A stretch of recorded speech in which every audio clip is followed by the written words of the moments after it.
as a contrast to Trump, I spoke about Vice President J.D. Vance's speech and his talk there at the start of the program here. I am finding him to be so refreshing as just this sort of intellectual ballast of this administration, and the way that he manages to tie different issues together, like free speech and defense and open borders, and make people understand how they're all connected. Is J.D. Vance just bringing the house down there at CPAC? J.D. Vance is extraordinarily popular in these halls, no question about it. As opposed to Kamala Harris. Remember her? Remember that name, James? Did we forget about it? In direct contrast to her, he really is a man who understands the world. As you said, he is truly an intellectual. And I think he has really brought Republicans together. I think people are looking at him as a leader in terms both in domestic policy and in foreign policy for this administration.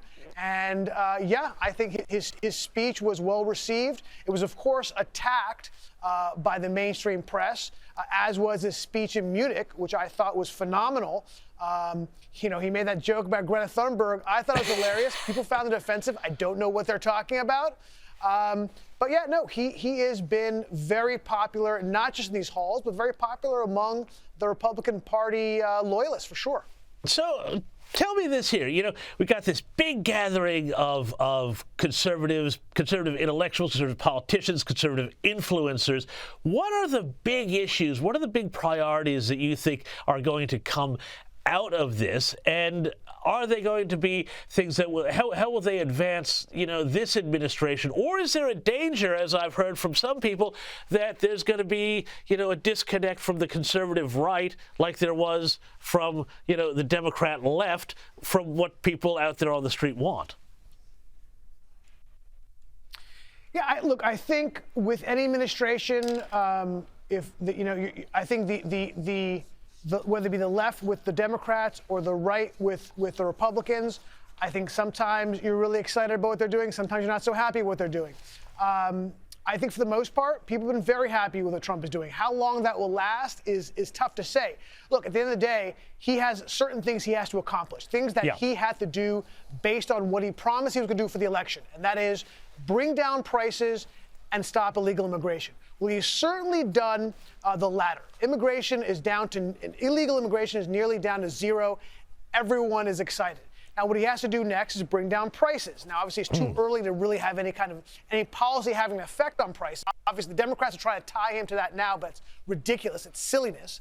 But look, there is controversy on his tariff proposal, right? And is that a negotiating tactic like it was with Canada and Mexico, or is that something he's really going to do with Europe? We don't know. But I think that he has made clear that if he does this, prices will continue to stay high for a while, and that will create some angst among Republican loyalists and among the country in general. So again, I don't know if he's doing this as a tactic to negotiate with Europe or it's actually what his policy is going to be. And tell me now, let's get into sort of specifics about CPAC. Who was the most interesting person or speaker you've seen here? Because, obviously we're here in Australia, so we don't get all of it. So what's been the most interesting person or speaker or idea you've heard come out of this so far?